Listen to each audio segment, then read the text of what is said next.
Hello mga kapatid, magandang umaga po sa inyo. 11:02 ng umaga. Salamat sa Lord sa opportunity na tayo ho ay nag-meet sa oras na ito. And we would like to thank God sa umaga pong ito. Mga kapatid, we have a new Pope. Yan. Okay, yun ang maganda ano po. Bagamat nalungkot tayo ng ilang linggo sa pagpanaw ng ating pinakamamahal na Santo Papa Francis, pero nakita natin nagkaroon ng conclave, no? Nagkaroon ng proseso ng pagpili ng susunod na ihahalal nila. At sa ika-4 na round, nakita natin, yung unang tatlo po kulay itim na usok wala pang Santo Papang napili. Pero sa ika-4 po ayun, lumabas na po yung puting usok at tuwan-tuwa ho yung mga tao doon sa Vatican, doon sa St. Peter's Square, na daming tao na nag-aantay. And finally, we have a new Pope. Ang dating Cardinal Robert Francis Prevost na ngayon ay Pope Leo XIV. Opo. Kaya mabuhay ang lahat ng Katoliko nationwide and worldwide. We have a new Pope, kaya hindi na ho tayo malulungkot. Dire-diretso na ho ang ating pananampalataya uli. Ayun ho ang ganda sa Katoliko yung succession, yung apostolic succession.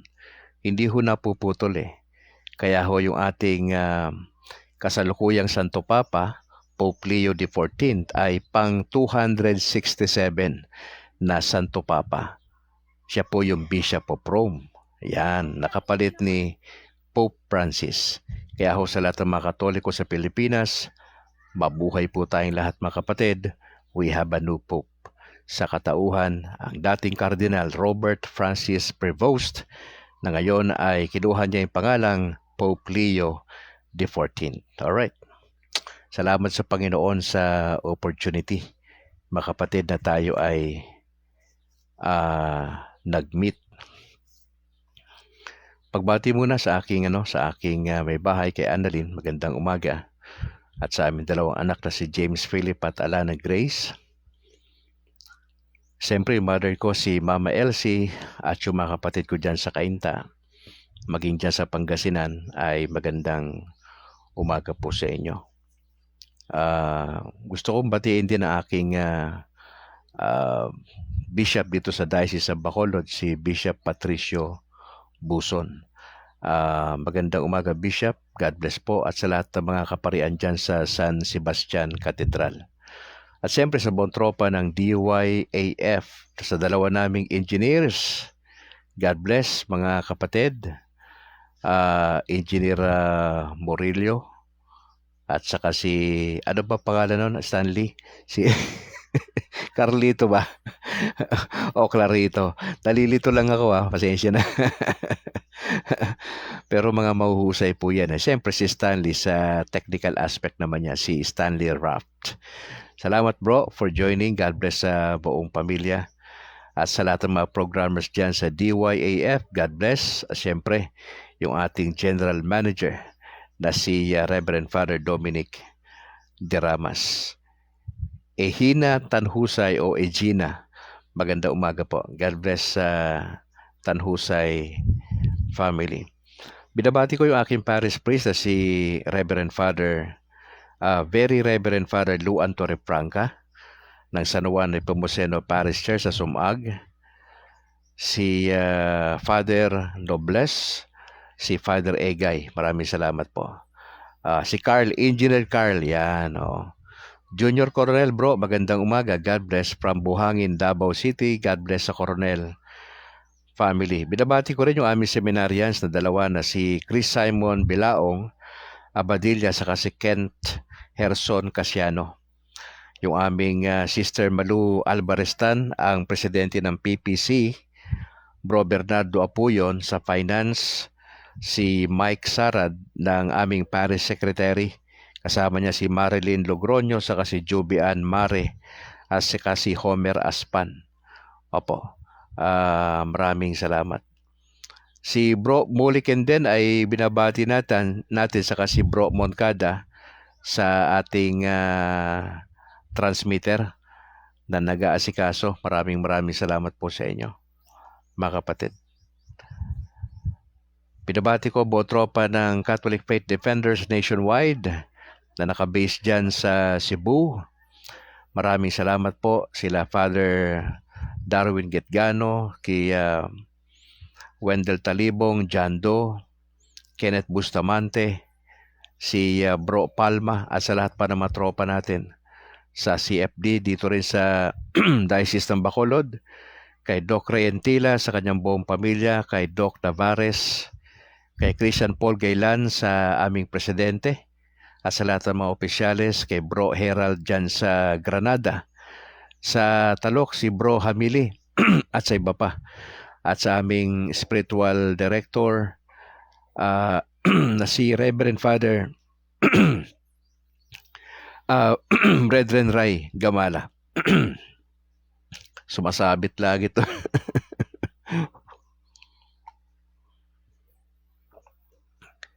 Magandang umaga po sa mga nabanggit natin ng mga kaparian po natin.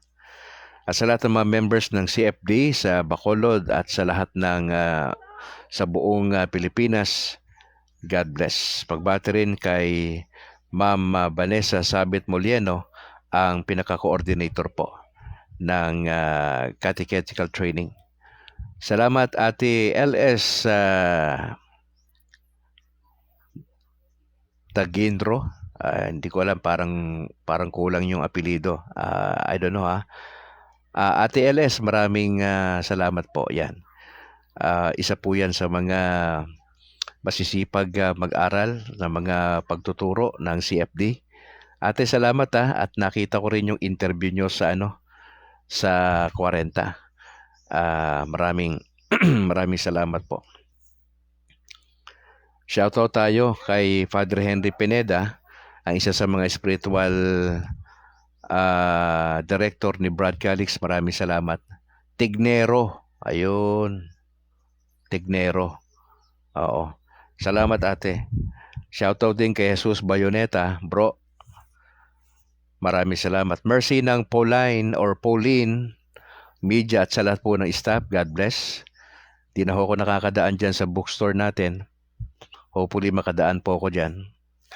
Ang binalbagan servants of the Divine Mercy kay Bro Chubby Martin, kay Bro Boots Uy. God bless. At sa lahat ng mga elders po na si Pabs Gonzales, Jan Inglis. At sa grupong All for Jesus Life Ministry, maganda umaga po. Kay Bro Johnny Bigay, Willie Canseco, Joseph Benedicto. Sa Pesma Plus sa Israel, magandang umaga tanghali mga kapatid. Sa Latin Rosaries Missionaries, God bless. Ano pa ba?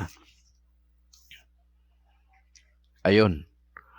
At syempre sa lahat po ng mga makikinig sa ating broadcast today, tayo po'y manalangin in the name of the Father, and of the Son, of the Holy Spirit. Our Father who art in heaven, hallowed be thy name, thy kingdom come, thy will be done on earth as it is in heaven.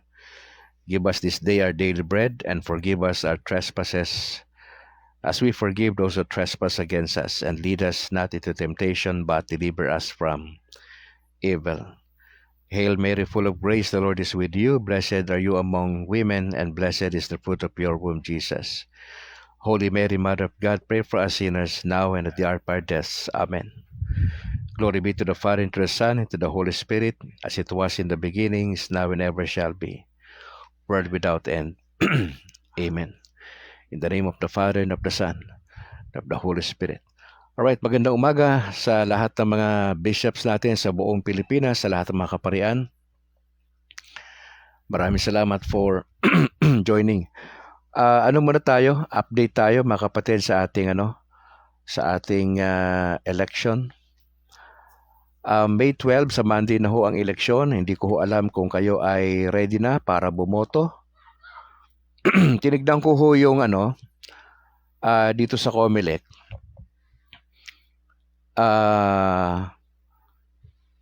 Yung presinto na pupuntahan mo, kasi botante ako sa Bago City nang nag-transfer ako sa Bacolod.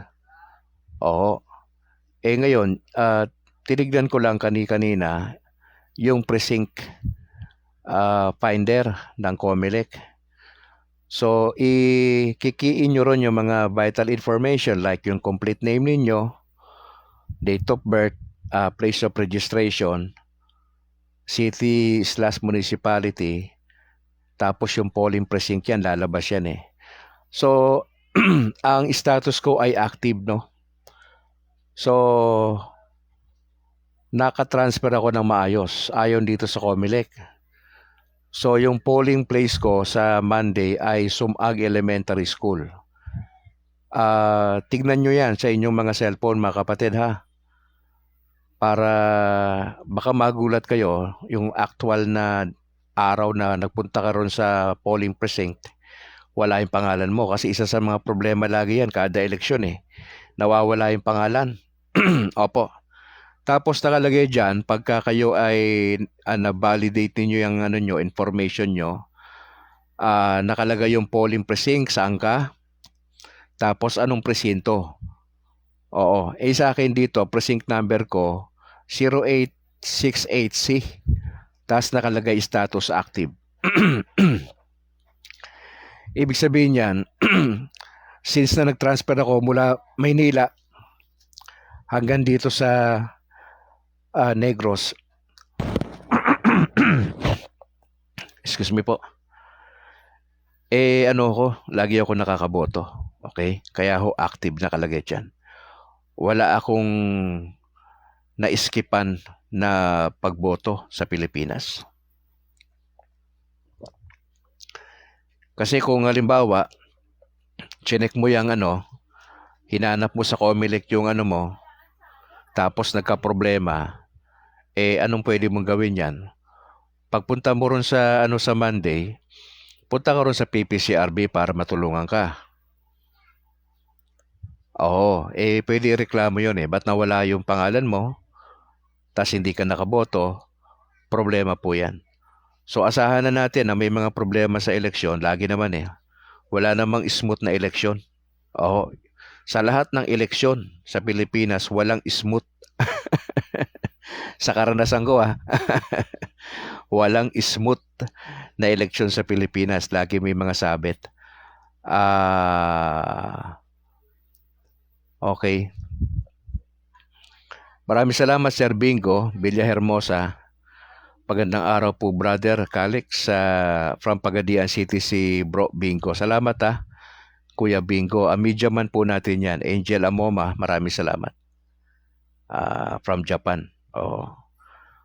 Mga kapatid, sa lahat ng may mga kapansanan, PWDs, kayo ay buntis, senior citizen, ang COMELEC nag-alat ng 2 oras sa inyo, 5 to 7 ang boto nyo ha.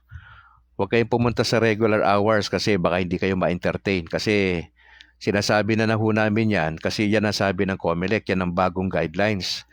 Na lahat ng PWDs natin nationwide, okay, may mga kapansanan po tayong kapatid, mga buntis at mga senior citizens, 60 years old ka pataas kapatid, ang inalat na oras sa inyo para bumoto, 5 a.m. to 7 a.m. lang.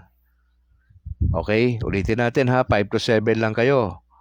2 oras lang yan, kaya maaga-aga na ho kayo, mga 4:45, nandyan na ho kayo sa polling precinct ninyo. Kung saan kayo nakatira, dyan sa school, kadalasan ng botohan. Opo, 5 to 7 lang ho yan. Ngayon, 7 to 7, 7 a.m. to 7 p.m. sa gabi, mga regular na hindi naman PWDs, hindi naman buntis, malaki lang dyan na mga lalaki, kasi medyo maganda lang kumain, doon tayo sa alas 7 ng umaga hanggang alas 7 ng gabi. Opo, sa Monday na ho yan, baka ho Martes kayo pumunta, tapos na eleksyon ng Martes Lunes po ang halalan, May 12, meron tayong midterm elections. 12 senador lang ho yung ilalagay natin ho. Ayun, sabi ni Sir Bingo, tama po, palagi may sabi talaga pag eleksyon. Ako matagal na akong bumoboto Wala akong nakitang eleksyon sa Pilipinas na swabe lang. Walang ganon. Yun nga lang, yung papasukan ng machine na yan, hindi natin alam kung ano ng magic meron dyan eh, di ba? Hindi natin alam yan. Kaya nga merong isang maingay na abogado na bata pa na panay kinakalampag niya yung ating sa COMELEC Oo, sana naman. Lagi namang may dayaan 'di ba sa eleksyon para di kayo nasanay. Pero tayo mga Katoliko, magdasal tayo na maganda ang takbo nito, ha? Mga estimated 68 million voters sa Monday ang dadagsa nationwide at tayo ay mag-e-elect sa buong bansa natin ng 18,000 na mga opisyales. 12 senador lang ho kailangan natin ha. Baka ho lampasan nyo yan. 12 lang. Hindi na ho ika-count yan. Opo. District representatives nasa 254. Party list natin ay 63 lang ang additional na bakanting seats dyan sa Kongreso.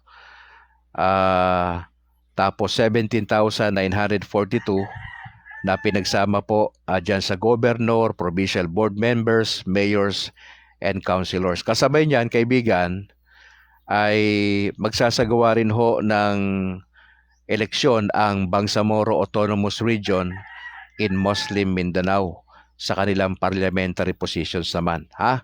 Maaga pa kayo. Pag kayo ay PWDs, kayo po ay buntis at senior citizens, 2 oras lang ho ang allotted sa inyo ng COMELEC, alas 5 ng madaling araw hanggang alas 7. Yun, dapat klaro.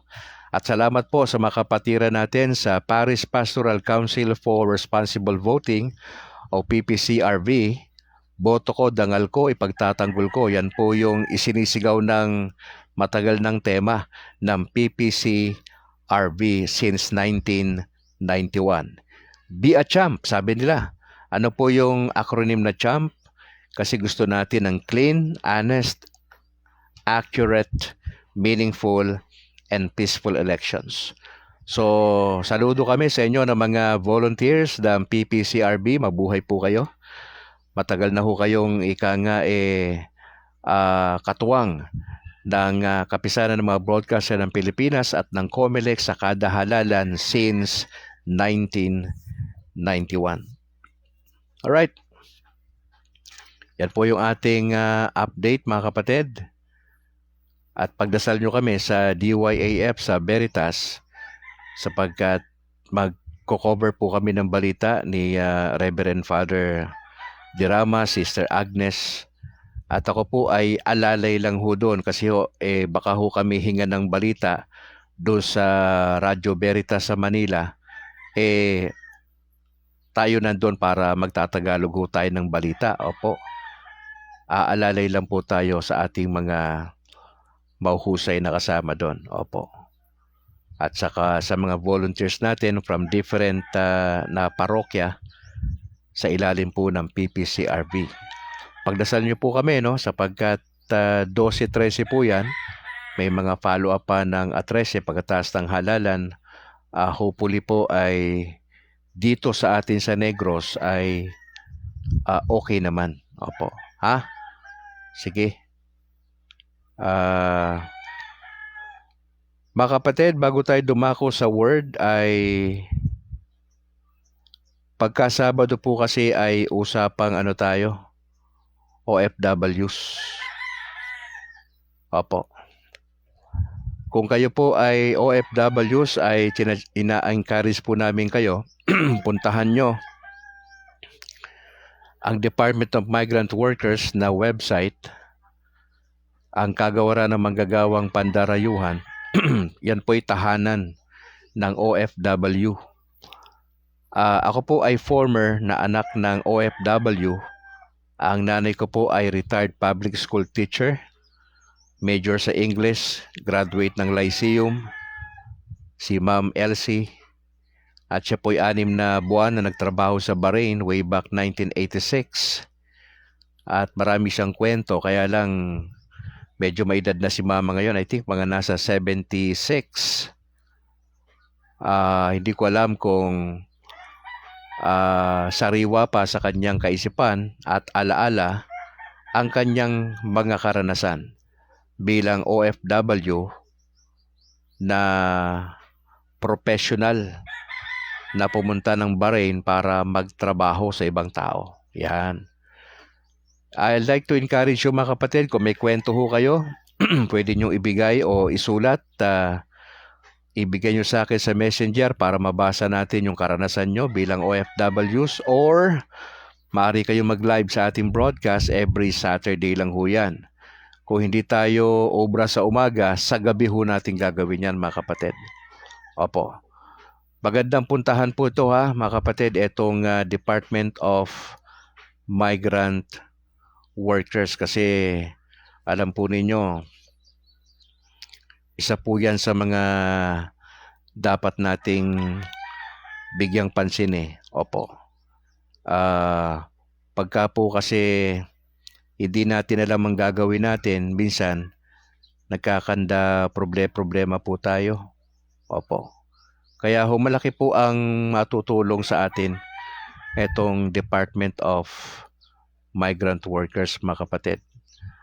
Halos kumpleto po ito. Ang attached agencies nito ay POEA, ang OWA. Lahat po yung mga attached agencies na yan o nasa ilalim ng Department of Migrant Workers ay tumutulong mag-assist sa problema ng lahat ng mga OFWs worldwide. Okay? May mga imbahada po tayo. Nakakalungkot lang may napansin ba kayo mga video na nagsisirculate na mga OFWs natin na nasa CR, humihingi ng tulong, mukhang binugbog ata siya, etc. Hindi lang kasi natin alam yung punot dulo ng kwento Oho.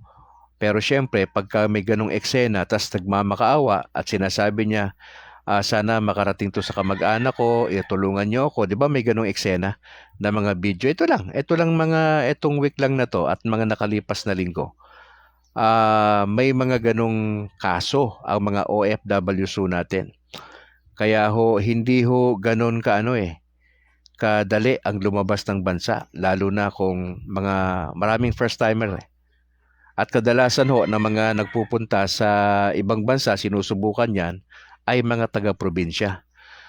Going back dito sa Department of Migrant Workers, mga kapatid, makikita mo rito ang issuances, ang OFW pass, ang online services, ang license recruitment agencies. Makikita mo rito ano yung mga ahensya o recruitment agency na walang sabit. Ang lisensya ba niya ay okay o pasuna? Example ito nasa website ako nila ngayon. May agency rito na 101 Mojo International Corporation. Nakalagay dyan, ano agency, ano status, valid pa ba yung lisensya niyan? Kailan ba naibigay yung lisensya at yung expiration? Now, maganda ito doon sa mga nagnanais na lumabas ng bansa, mas hilip nyo ito. Hindi po pwede na pupunta ka lang kung kani-kaninong tao. Dapat alam mo to, paturo ka doon sa mga gustong mag-abroad, makikita mo rito anong agency ang may lisensya. Valid. O yung agency rito, Mojo International Corporation, may nakalagay na representative. Sino yung taong kausap dyan? Nakalagay dyan, James Tan Ong Lopez. Dapat kumpleto ang information, kaibigan. May address po yan. Ground floor and third floor, Excelion Commercial Center, blah blah blah, Pasay City. Tapos may nakalagay na contact numbers. Ang status niya, valid license ang nakalagay. Kaya kung di ka pumunta rito sa website na to, hindi mo makikita. Isa sa mga problema ng mga taga-probinsya natin na gustong lumabas ng bansa, dahil hindi nila alam ito, magbukas ng mga website, kung kani-kanino na lang na bumabagsak na mga illegal recruiter. Naibenta nyo yung kalabaw nyo, ng tatay nyo na isang laang lupa, tapos pinangakuan kayo ng illegal recruiter na to. Nakakagigil ho yung mga yan nakakagigil po. Makapangdaya to the max tapos yung mga inosenteng probinsyano pat probinsyana, yung kanilang mga binibiktima. Ngayon, hindi na ho pwedeng magpapaloko kayo ha. Kaya nandito si Brad Calix every Saturday, pinag-uusapan ng issue ng OFWs. Ang papel ko rito ay awareness lang. Hindi ako yung ahensya mismo. Hindi ako binabayaran ng DW, Department of Migrant Workers para ho magsasalita dito. Hindi ho ko bayad ng ahensya na yan. Hindi ho. Ito ay public service lang. Ha? Kaya ho, sinasabi ko sa inyo to para at least so mulat kayo para ho hindi naman ho kaawa-awa ang lagay ng kamag-anak nyo, kaibigan, na lumabas ng bansa, tumambay sa Maynila ng 2 linggo, nakapagbigay na ng pera ng 18,000, pinangakuan ng trabaho, may pinirmahan pero paglabas ng bansa, doon pa lang sa airport ay hindi na pinigilan na kasi illegal pala yung prosesong nangyari. Nung nangyayari po sa inyo, di kawawa po eh. Kaya meron tayong ganito mga kapatid ha. Sana makatulong po ito sa inyo. Maganda na ho na nagtatanong-tanong kayo kaysa ho bigla kayo nagdesisyon. Nagkautang ka ng malaki, mahirap bayaran yan. Lalo na kung di ka nakaalis. Opo. Kaya ho, para makaiwas tayo dyan, public awareness lang to kay Brad Calix. Every Saturday, usapang OFWs, punta kayo sa Department of Migrant Workers. Patulong kayo sa mga pamangkin nyo na magagaling sa computer. Hindi pwedeng wala kayong alam. Ha? Dapat lamang ang may alam, kaibigang Katoliko. Ha? Sige. Maganda to dahil na pag-uusapan natin to. Huwag kayong mahiya, magkwento ha. Sabihin nyo kay Brad Calix kung magla-live kayo o ako na lang babasa ng kwento nyo bilang OFWs. Welcome po kayo. Basta as long kayo ay Katoliko, magkwento kayo. Okay po sa akin yan ha. Huwag lang masyadong detalyado. Alam ko pagka ang babae nagkukwento, detalyado po yan eh. The best na mga storyteller yung mga babae kasi detalyado. Pero sa broadcast ni Brad Calix ay dinidiscourage natin yung sobrang detalyado ha. Yung straight to the point lang, ano yung pwedeng matutunan ng mga kapatiran nating Katoliko, ano yung karanasan mo, paano ka napunta dyan sa Taiwan, anong karanasan mo, biktima ka ba ng illegal recruiter, magkano ginastos mo, nagka-problema ka ba sa airport, nung nandun ka na sa Taiwan, ano nangyari sa'yo? Paki-describe mo yung unang 1 linggo mo. Di ba? Matutuwa yung mga natin yan, mga tagapakinig natin, sabihin nila, pambira, ganun pala. Ngayon, bago mo tapusin yung salaysay mo, ano ang natutunan mo ron? Ano naman yung public awareness mo para sa mga gustong mag-abroad? Yan. Maganda yung pag-usapan. Tama? Sige, dyan lang muna tayo ha. Dako na tayo sa ating gospel for today. Alam ko ito naman yung pinaka-inaantay natin eh.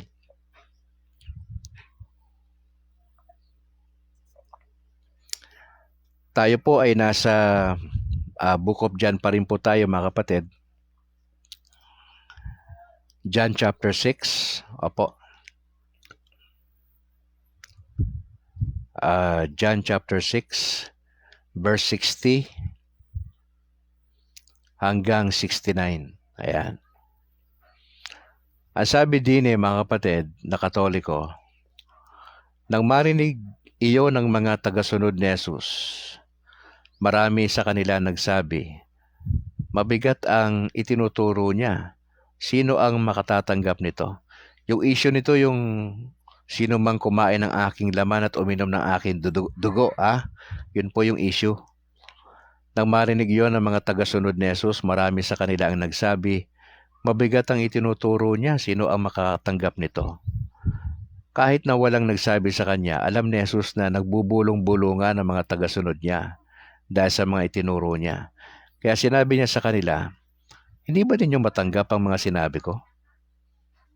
Paano pa kaya kung makita niyo ako na anak ng tao na pumapaitaas pabalik sa aking pinanggalingan? Ang banal na espiritu ang nagbibigay ng buhay. Hindi ito magagawa ng tao. Ang mga salitang sinabi ko sa inyo ay mula sa espiritu at nakapagbibigay buhay. Pero may ilan sa inyo na hindi sumasampalataya.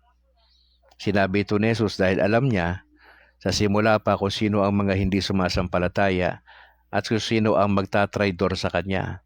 Ito ang dahilan kaya sinabi ko sa inyong walang makakalapit sa akin malibang ipahintulot ng Ama. Dagdag pa ni Jesus. Mula noon, marami sa mga tagasunod niya ang tumalikod at hindi na sumunod sa Kanya. Kaya tinanong ni Jesus ang 12 apostol, kayo ba?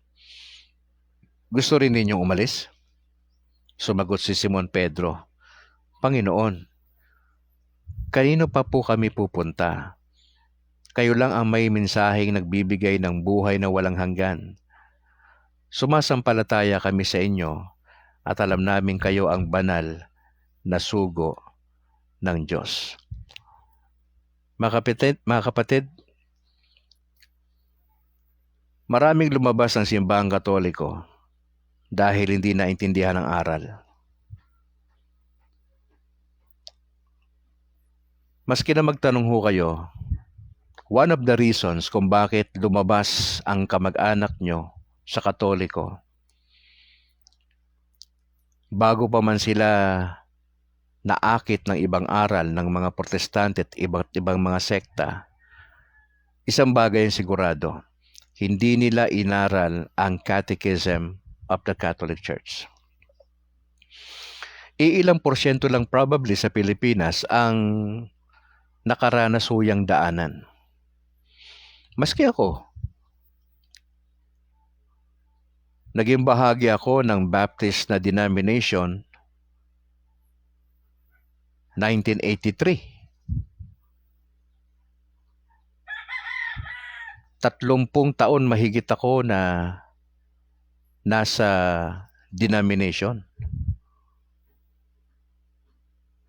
Pero, nung balikan ko yung kasaysayan ni Brad Calix, ako pala ay nabinyagan December 25, 1970. I was born December 3, 1970. And I was baptized December 25, 1970. Sa perspective ng Katoliko, matagal na akong Kristiyano. 1970 pa. Wala namang ganong realization eh. Now, sino ang bakit nagkaganon? Ang parents ko ang nag-decide. May kinalaman ba si Brad Calix na naging Katoliko ko ng pagkakataon yon? Nag-decide ba ako personally? No. Paano magdi-decide? Kakapanganak lang sa akin. Ilang linggo lang ako isinilang. December 3 ako sinilang. December 25 ako bininyagan eh. Hindi ko pa nga raw maano yung ulo ko eh. Kasi gumaganon pa eh. Kailangang hawakan yung ulo ko. Baka mabali.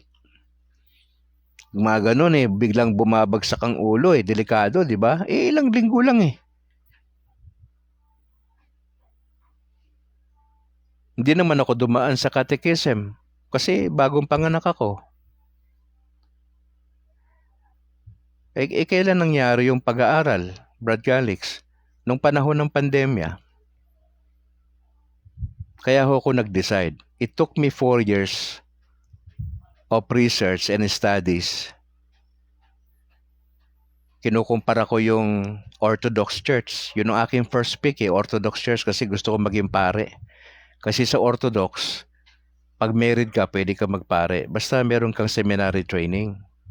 Yun ang gusto ko sa Orthodox kasi gusto ko magpare. Katakyumin na ako noon eh. Marami na kami sa Bacolod, kaya lang mabagal ang proseso. Nainip ako, 1 taon na ako mahigit nag-aantay, parang walang plano. O sabi ko, ano pa ba yung iba? 3 kasi pinag-aaralan ko noon eh. Orthodox, Alliance, tapos yung Catholic Church. Yung Alliance, nakapasok na ako. 6 months na. Probationary period eh. Okay na eh. Plus the fact yung meron akong panganay na anak na lalaki, pastor ng Alliance Church sa Antipolo. Sa aking first marriage po yun, mga kapatid. At namatay po yung unang may bahay ko. Kasi baka anong nasa isip nyo eh.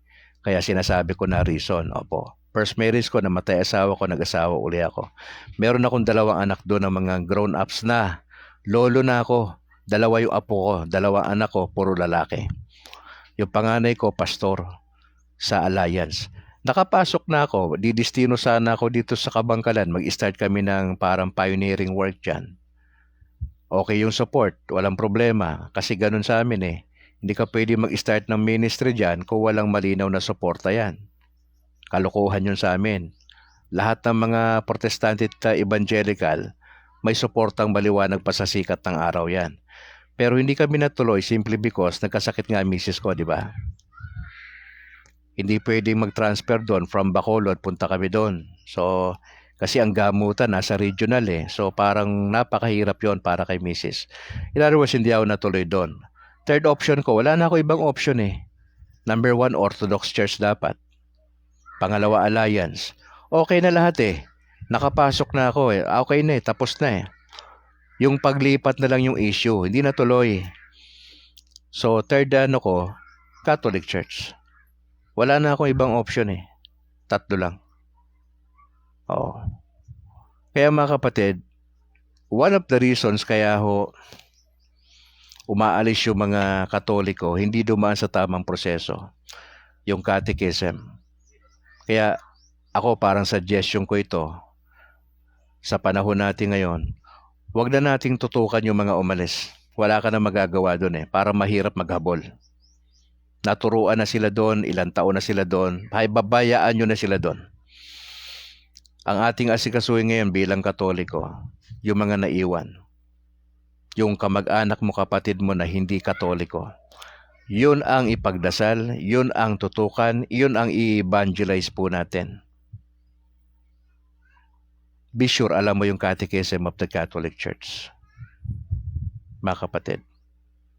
Sabi ng mga tao rito, ang hirap naman ng turo na yon. Na this saying is hard. Who can accept it? Sabi nilang ganon. Nagbubulong-bulungan yung mga tao. Akala nila hindi alam ni Lord ang nangyayari. Ang sabi ng Lord sa wikang banyaga, does this shock you?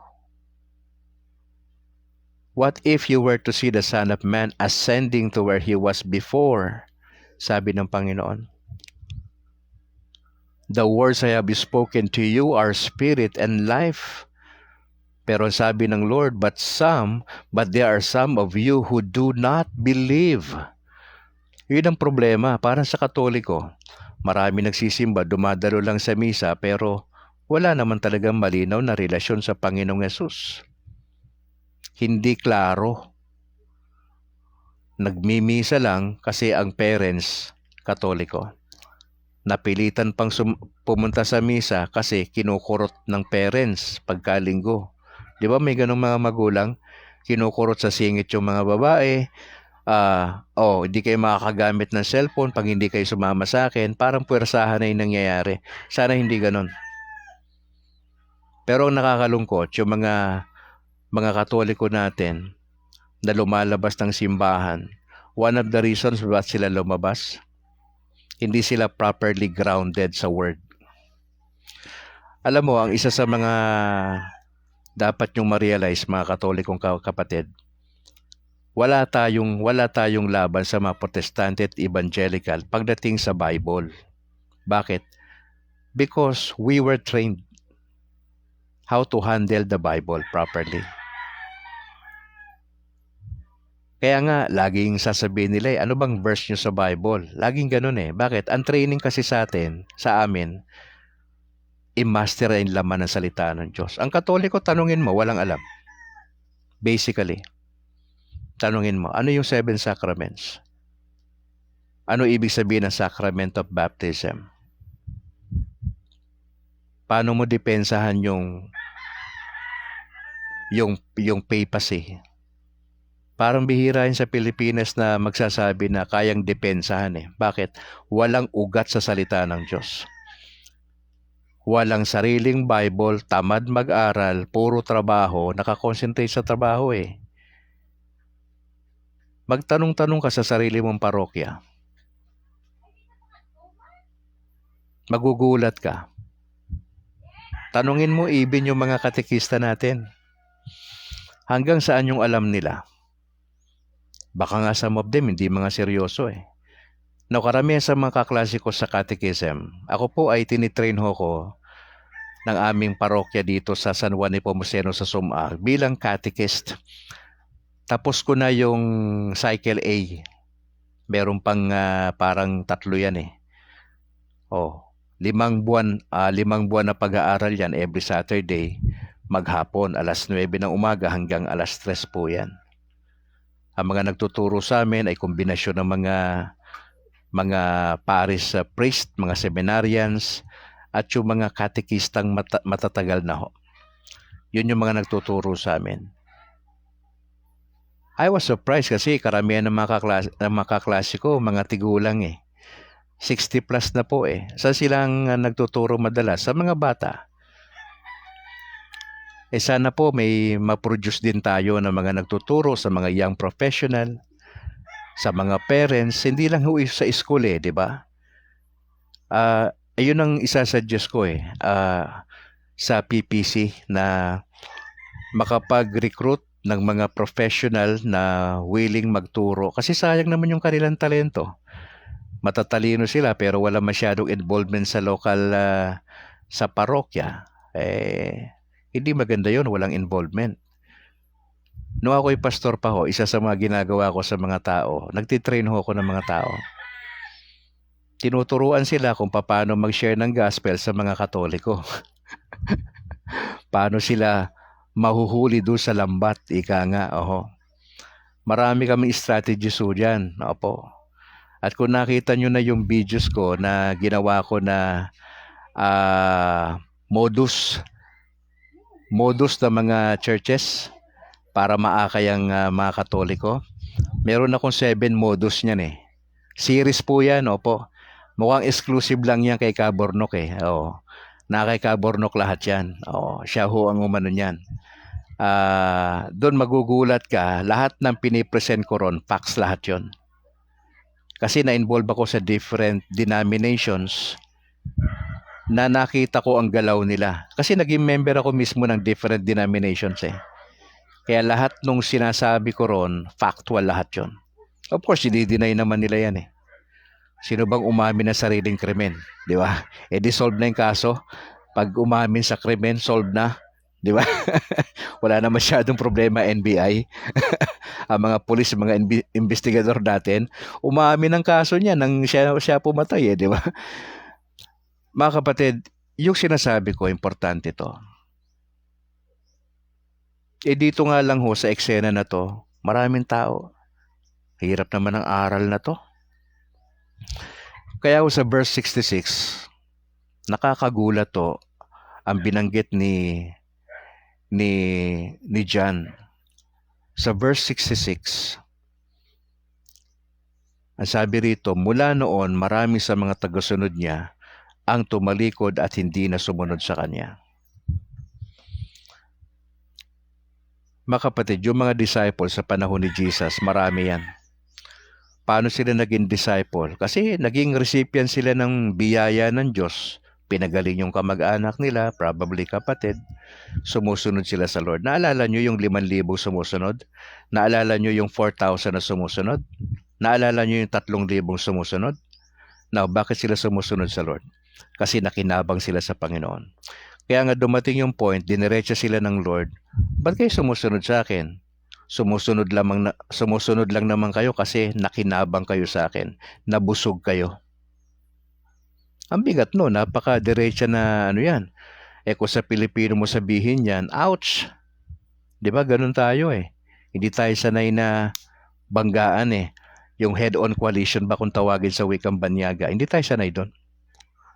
Yung confrontation na, hindi tayo ganun Pilipino eh. Paikot-ikot pa tayo eh. Kasi kaibigan mo, nahihiya kang komprontahin, ayaw mo siyang into your face. Parang kasi tropa mo eh. Po si Lord hindi. Sinabihan niya yung mga tao, sumusunod lang kayo sa akin kasi may nakuha kayo. May pakinabang kayo sa akin. May ayuda kayong nakuha sa akin. Ano ang solusyon nila doon? Hindi nila maintindihan. Hindi sila gumamit ng utak nila? Probably. Kasi kapag ka ang Katoliko ayaw mag-isip, ayaw mag-aral, hindi matatapos ang 2025, magiging member ka ng kulto na sekta sa Pilipinas. Kasi tamad po kayong mag-aral eh. Hindi kayo nagbabasa ng Biblia. Puro kayo Netflix. Puro kayo ML. Ano laman ang utak natin yan pagka ganon? Eh di wala. Sabi ko sa inyo, magbasa-basa kayo ng Catechism of the Catholic Church. Iba naman inaatupag nyo. Eh paano yung paglago natin yan? Tanungin ka ng mga sumulpot na simbahan dyan ng 1914. Eh magagaling sila mag-quote ng mga talata na out of context eh.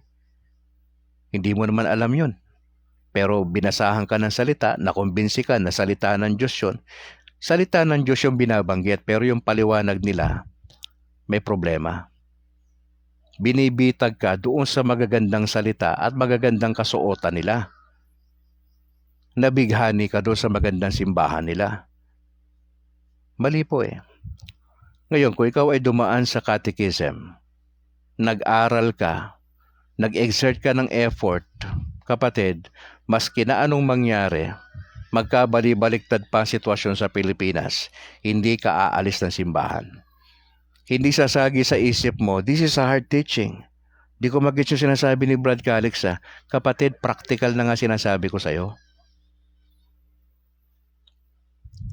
Dati po akong pastor. Kayo po yung pinag-iisipan naming dalhin sa denominasyon namin. Bakit kayo madaling maakay? Wala po kayong alam eh. Ganun kasimple. Ignorante po ang majority. Oh, sabi ko nga ro, nagsalita ako sa isang sa Granada eh. Sabi ko sa isang kabataan doon, pag nagba-Bible study ako sa isang lugar, ang inuuna ko po ay tatay. Pagka ang tatay, nakumbinsi ko yan, madali na si nanay, madali na mga anak. Ganyan ho ako mag-Bible study. Halimbawa si Bro Mendoza Danny. Example lang to, Brad Danny ha. Example.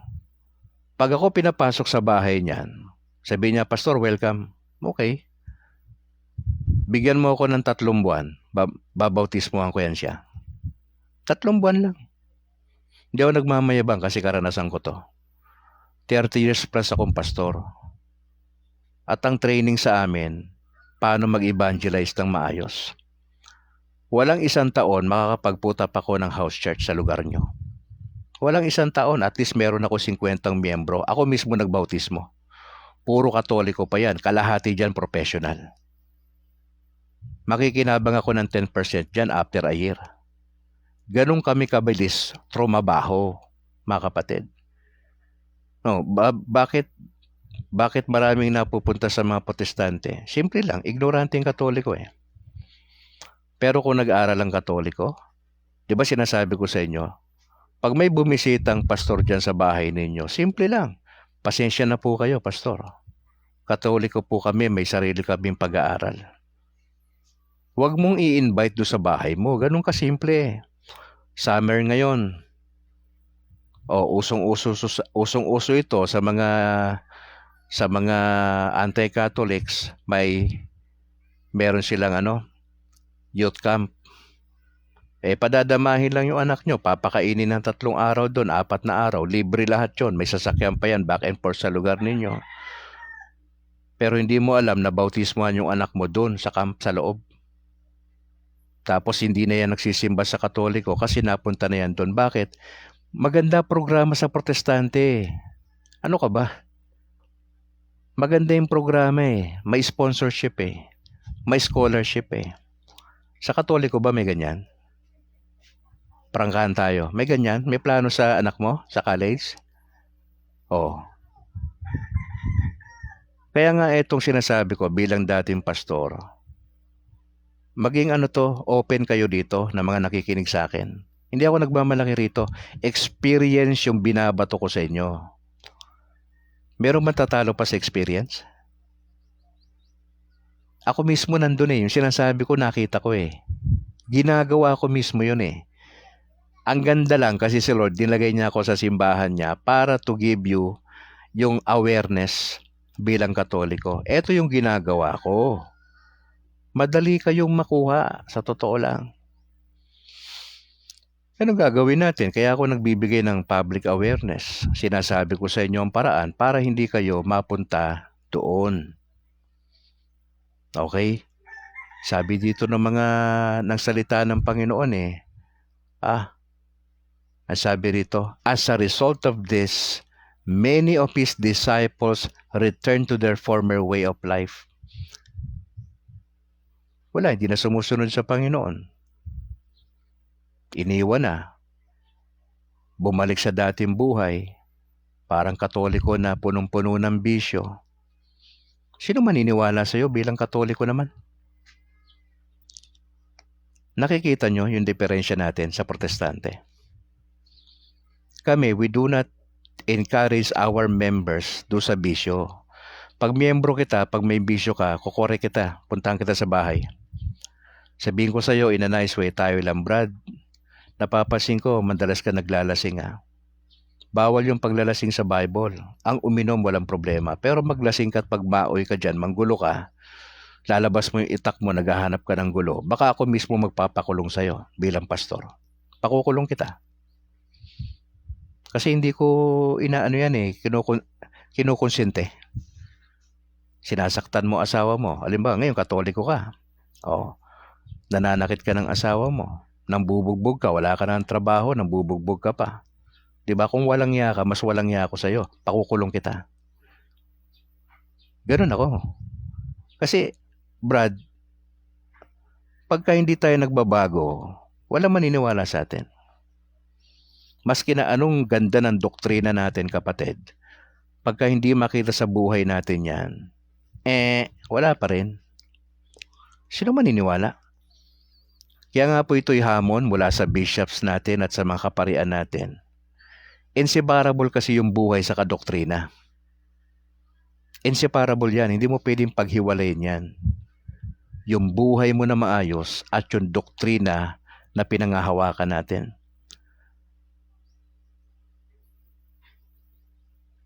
Inseparable yan. Yan ang tingin ko dyan bilang dating pastor. Kaya nakakalungkot lang kasi kung maraming mga Katoliko nasa bisyo, ano naman laban nyo sa Protestante? Pagbuhay na pinag-uusapan. Tapos, nag-a-assume ka pa na papunta ka sa purgatorio later on? Mga kapatid? Medyo complicated yung salvation sa Katoliko Sa amin, napaka-simple lang Complicated sa Katoliko, sa totoo lang. We have to prove na tayo ay genuine sa lupa. We have to obey. Hindi lang pananampalataya. Yes, we believe pananampalataya necessary for salvation, but apart from obedience, baliwala yan. We have to prove yung genuineness, yung authenticity ng ating faith. Faith in Jesus, yes, pero meron tayong obedience. Obedience saan? Sa will of God. Pangalawa, obedience doon sa turo ng simbahan. Inseparable ang faith sa obedience. Pero sa mga kaibigan natin Protestante at Evangelical, faith alone, Bible alone, doon tayo may problema. Kasi hindi tayo faith alone, hindi tayo Bible alone. Meron tayong sacred scriptures, meron tayong sacred tradition, and meron tayong magisterium. Kaya mga kapatid, ito nakakalungkot. Sabi, as a result of this, many of his disciples returned to their former way of life and no longer walk with him. Parang tumigil na.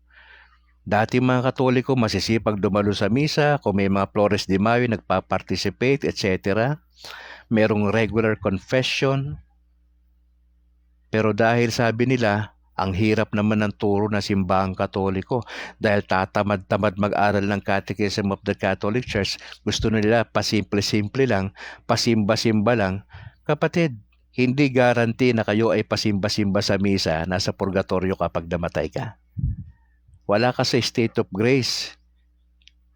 Tandaan po natin, ang turo ng simbahan, ang sabi po, pag wala tayo sa state of grace, pag namatay tayo, impyerno tayo. Hindi ka ba natatakot? May mga Katoliko siguro na, Brad Calix, wala akong pake kung saan ako pupunta. What? Wala kang pake? Anong tingin mo sa sarili mo? Immortal ka? Baka pamaya pagkatapos ng broadcast nito, bawian ka ng buhay. Baka ito na yung huling pagkakita mo sa mukha ni Brad Calix. Bukas hindi mo na ako makikita. Posible mangyari yan. Lalabas ka ngayong araw na to. Sigurado ka makakauwi ng bahay mo ng maayos? Hindi ka sigurado. Only by the grace of God.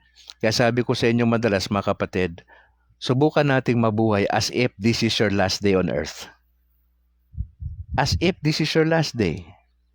Mabuhay po tayo na para bagang ito na yung huling sandali mo sa mundo na ito. Kasi mag-iingat ka sa buhay mo eh.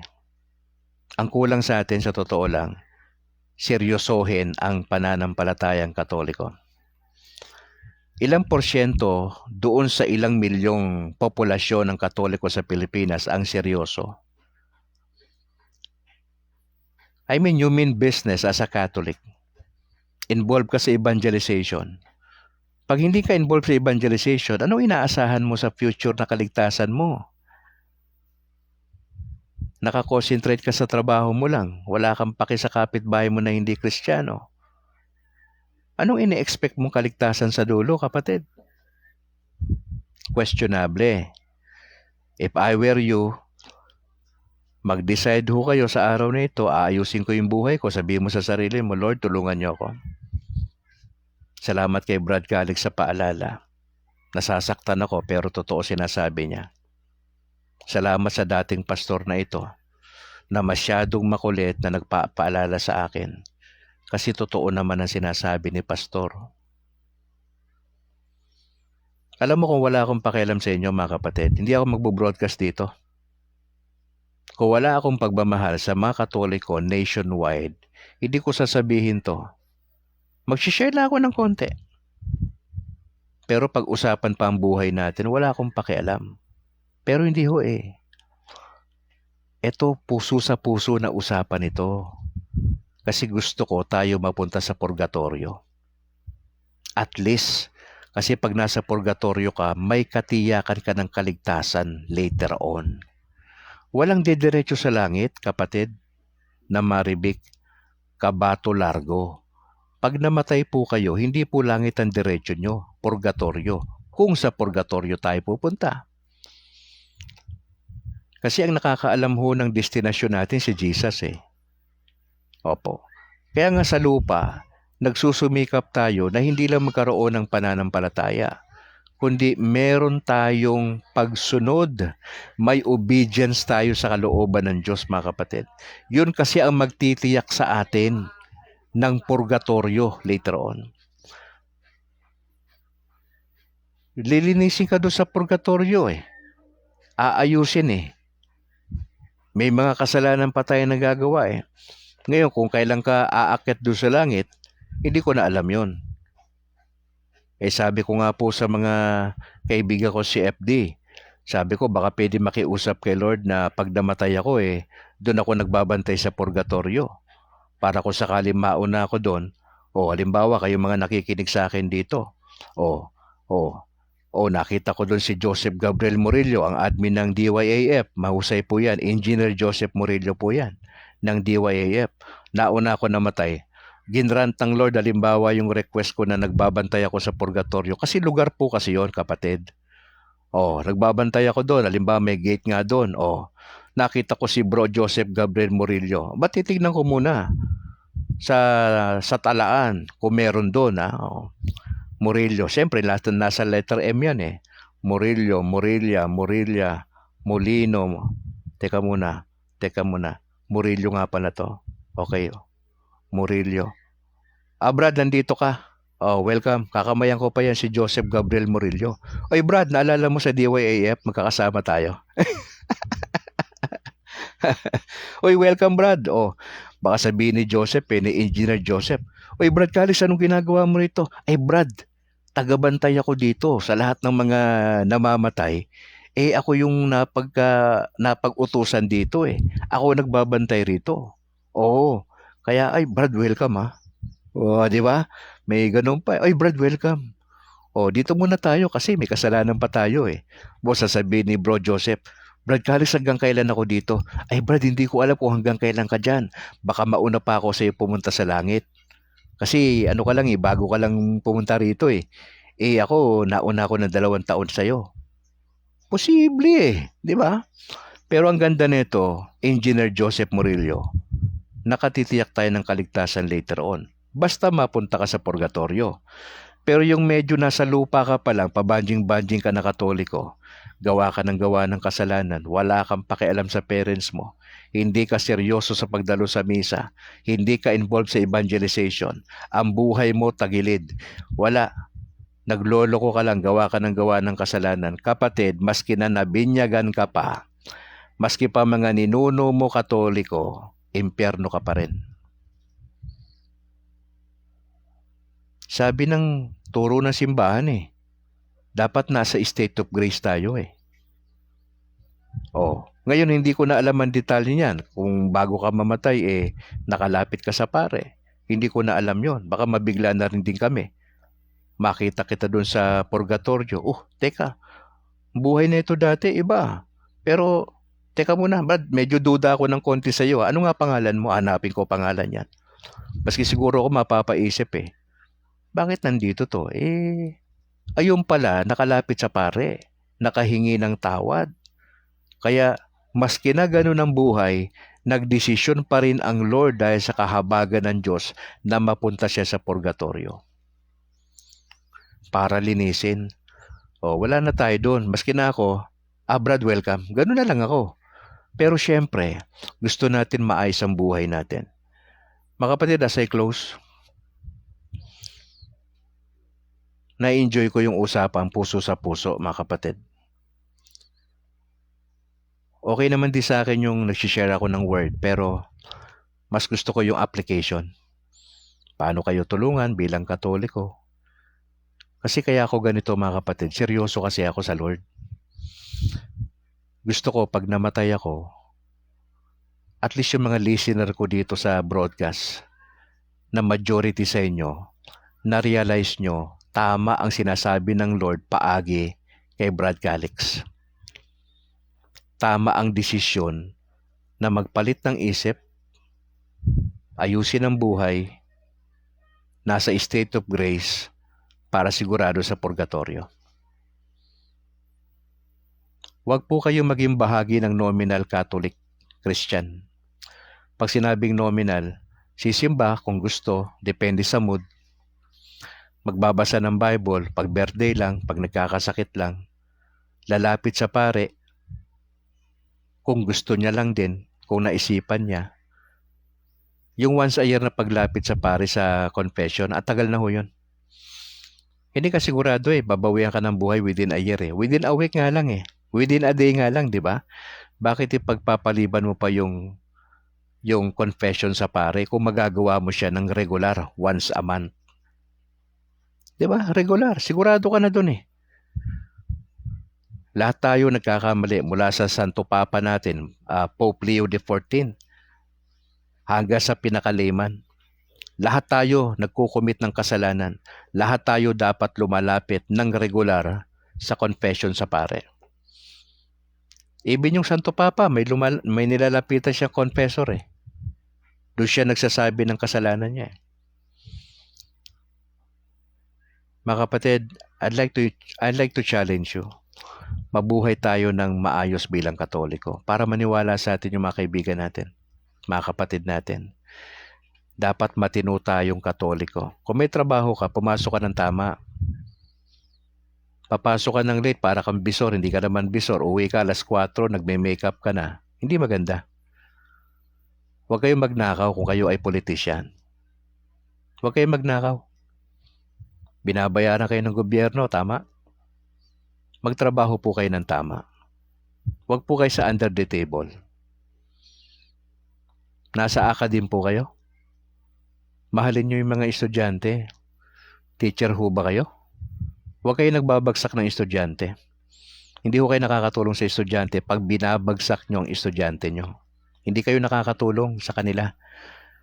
Tapos later on, magkita kayo, na-recognize ka ng estudyante mo na sumakay ka ng isang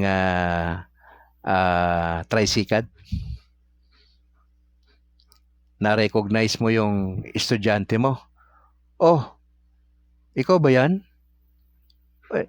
Anong nangyari sa'yo?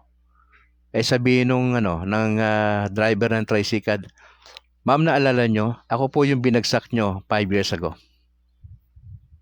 Hindi nyo man lang ako nakausap ba't ako lagi nalilate? Ba't ako hindi nakapag-submit ng project ko on time?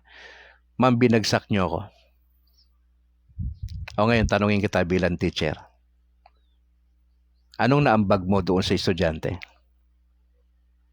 Proud ka ba na naging tricycle driver yung estudyante mo na binagsak? Prangka tayo mag-usap. Hindi ka nakatulong. Huwag kayong mambabagsak ng estudyante.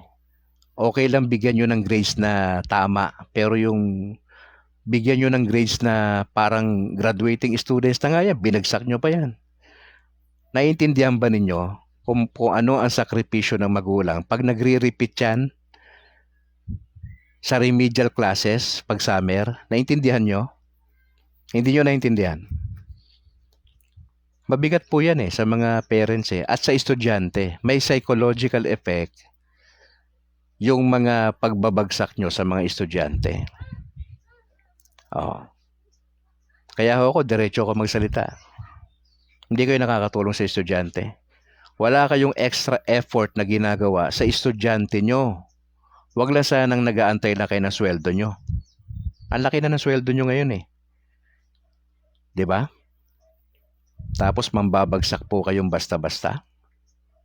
Hindi ho kayo nakakatulong. If I were you, mag-resign ho kayo. Maghanap kayo ng ibang trabaho. Hindi kayo pwede sa academe. Kasi hindi nakakatulong. Yung mga teachers na nagbabagsak ng estudyante nang wala sa lugar. Opo.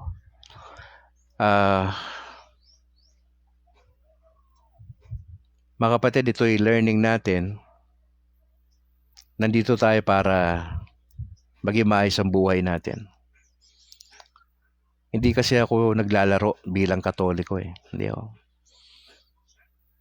Sa tingin ko ang tama, share ko po. Now, makinig ka hindi, it's up to you.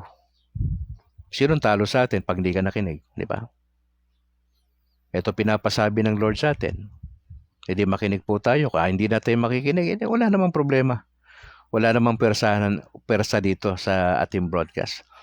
Salamat lang sa Lord kasi buhay pa tayo lahat sa kabila ng mga pagkukulang po natin. Alright. Announcement bago tayo magpaalam mga kapatid. Ang Catholic Faith Defenders, magkakaroon po sila ng 48th Annual National Convention. May 24 to 25 po yan sa Cebu City. Meron po silang tema na The Legacy of Nicaea, CFD as Pilgrims of Hope in an Age of Unbelief. Opo. Pagdasal po ninyo yung mga pupunta po ron na maging maayos po. Ang CFD Bacolod ay magkakaroon ng klase. Ang klase po, ibig sabihin ng klase ay Catholic Lay Apologetic Seminar.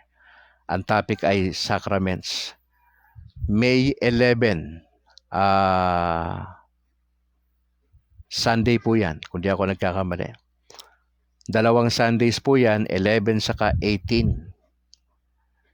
Maghapon, alas 8:30 ng umaga hanggang alas 5, Our Lady of Lourdes, Talok, Bago City. Certificates will be released after po ng pag-aaral.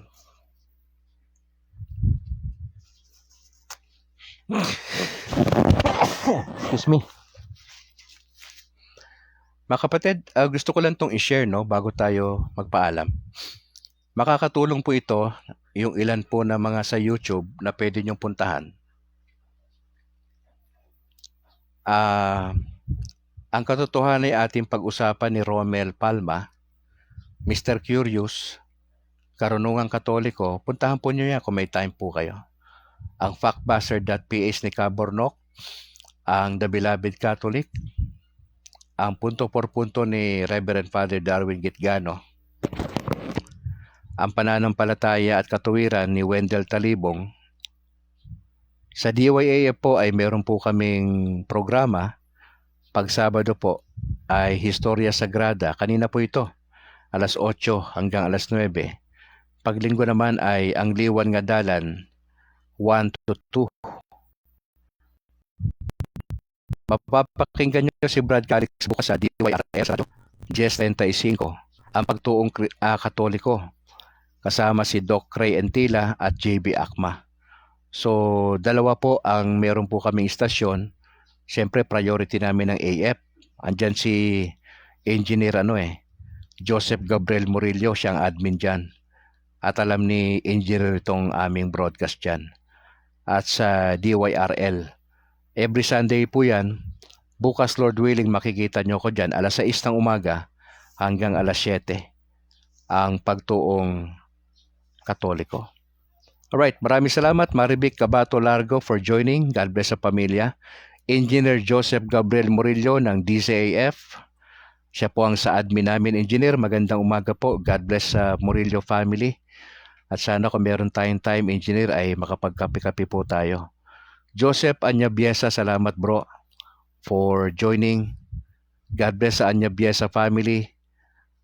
Kay Mendoza Dani, bro, salamat. God bless sa pagdadasal nyo po sa ating broadcast. Bro Alan Yaneta dyan sa Hungary. Brad, salamat ha sa prayers sa mga kanawa ng Lord sa trabaho mo dyan bilang OFW. God bless sa pamilya mo ha, bro Yaneta. Chris Moralejo, maraming salamat po. Kuya Chris dyan sa Canada, kung di ako nagkakamali. God bless po sa work. At ito po yung aking bagong ministry sa mga Katoliko. Opo. Pagdasalan po ninyo ako, Kuya Chris. Opo. Kuya Bingo, media man natin, Villa Hermosa. Salamat Kuya Bingo ha. Opo, ipagdasalan po ninyo si Brad Calix. Si Ate Angel Amoma dyan sa Japan. Salamat ate. God bless po sa inyong trabaho dyan. Sa inyong Christian life. Si Egina Tanhusay, maraming salamat. Kapatid. Si Ma'am LS Tignero, ate, salamat po sa panahon po ninyo. Salamat. Sino pa ba nandito? Si Junior Coronel, salamat bro sa Coronel family. Saka si Stanley ang sa technical natin sa DYAF. Maraming salamat. Ganon din kay Engineer Carl. Sige mga kapatid, time check tayo, alas 12:14 ng tanghali. Manalangin po tayo. In the name of the Father, and of the Son, and of the Holy Spirit. Aba, salamat po sa aming panibago Santo Papa, si Pope Leo XIV. Masaya kami sapagkat ang dating Cardinal Provost ang pinili po ng Banal na Espiritu sa pamagitan ng mga Cardinal sa ika-4 na round ng pagboto. Salamat. Dahil totoo ang apostolic succession. Hindi napuputol ang linyada ng mga obispo sa Roma. Siya po yung pang 267 na Bishop of Rome, si Pope Leo XIV. At kami po ay natutuwa sapagkat may panibago kaming Santo Papa na magpapastor sa kabuang bilyon na mga populasyon ng Katoliko worldwide. Panalangin po namin ang patuloy na kaayusan ng bawat parokya sa Pilipinas, pagkakasundo-sundo ng mga kardinal sa Vatican, patuloy po na pagtataguyod ng evangelization. Praying po kami sa maayos at mapayapa na halalan sa Lunes, at sana yung mga PWDs namin, senior citizens at mga pregnant women ay maaga sila kasi 5 to 7 lang yung allotted ng COMELEC sa kanila sa pagboto. At yung regular na pagboto alas 7 ng umaga hanggang alas 7 ng gabi ho. Panalangin ho namin na walang casualties sa iba't ibang bahagi ng Pilipinas. Kasabay nito ang Bansang Moro Autonomous Region ng kanilang paghahadal din po sa kanilang parliamentary po na halalan. Nihiling po namin ang inyong gabay sa pagbo-broadcast ng mga CFD sa DYAF. Panalangin namin sila Engineer Murillo, sila Engineer Carl, sa si Stanley, sa lahat ng mga programmers, that you would bless them. Yung kanilang panahon, yung kanilang effort na binibigay. Lord, tulungan niyo po yung DYAF na makabangon. Maging mas magandang lalo ang programa, na talagang balikan ang pinaka mission vision nito, ang core values, ba't ba nag-exist ang Veritas sa Bacolod. At panalangin po namin ang panibagong imahe na talagang malapit na malapit sa inyong salita. Nais naming makabangon ang Veritas CMN DYAF. At sana nga po ay gamitin nyo kami lahat at maging maayos po ang takbo nito later on. Alam po namin na magdedire-diretso ang pagbo-broadcast ng AF sa inyong kalooban. Nihiling ko ang inyong blessing sa bawat isa na nandito ngayon sa broadcast. May makasama kami sa labas ng bansa, sa Hungary, sa Canada, sa Japan, at sa iba't ibang bahagi ng Pilipinas. At kami nagdadasal na patuloy niyo pong samahan ang aming mga kahinaan sa pananampalataya. Yung mga kapatid naming Katoliko na hindi masyadong seryoso, sana seryosohin na namin ito sa panahon na ito. Sapagkat naiso ng Panginoon Diyos, nagdidemand ng Diyos ng obedience lagi sa amin, hindi lang pananampalataya. Kaya salamat dahil naandyan kayo para kami gabayan. Samahan nyo kami sa maghapong ito na ma-enjoy namin ang buhay sa inyong tulong. Pinupuri namin kayo. We're asking you, Mama Mary, to please intercede for and with us. Kailangan namin tulong nyo sa Pilipinas, lalo na sa mga pagkakataong ito. Maraming salamat. Salamat po sa inyong salita. We pray this in Jesus' name. Amen. Amen. In the name of the Father, and of the Son, and of the Holy Spirit. Mga kapatid, supportahan nyo si Brad Cali sa ating YouTube channel, ang State of Grace TV. Please subscribe. Nasa 1,000 subscribers na po tayo at praying tayo for more, na sana makarating pa to sa iba't ibang bahagi ng Pilipinas at sa labas ng bansa. Baka may mga kaibigan kayong Katoliko sa ibang bansa, mga kapatid, I encourage them to see the videos na andyan sa State of Grace TV, na andyan yung ating mga reflections from Monday to Sunday, usapang Katolisismo pagkagabi, yung aming kasal sa simbahan ni Mrs. Nandyan din yung aking public declaration last year, December 3, sa mismong kaarawan ni Brad Calix, ay naandyan po lahat yan. Kaya for personal consumption po ninyo yan, at sa lahat ng mga Katoliko nationwide and beyond, supportahan po ninyo ang State of Grace TV. Patuloy nyo ipag-pray si Mrs., si Annalyn, sa kanyang sitwasyon, sa kanyang pangkalusugan. Mga kapatid, if you would like to donate sa mga kailangan natin dito sa ating broadcast, marami pa tayong kailangan dito. Kung gusto nyo akong kausapin personally, pwede naman po, 0950-266-9596. Maraming salamat sa mga tutugon na mga kapatiran sa ating mga pangangailangan. Lord willing, bukas magkikita po tayo, mga kapatid. Sa ngala po ng aking may bahay na si Annalyn Ledesma Calixtro. Ako naman si Brad Calix mula rito sa Negros Occidental. To God be the glory. Ingat po kayo. And bye for now.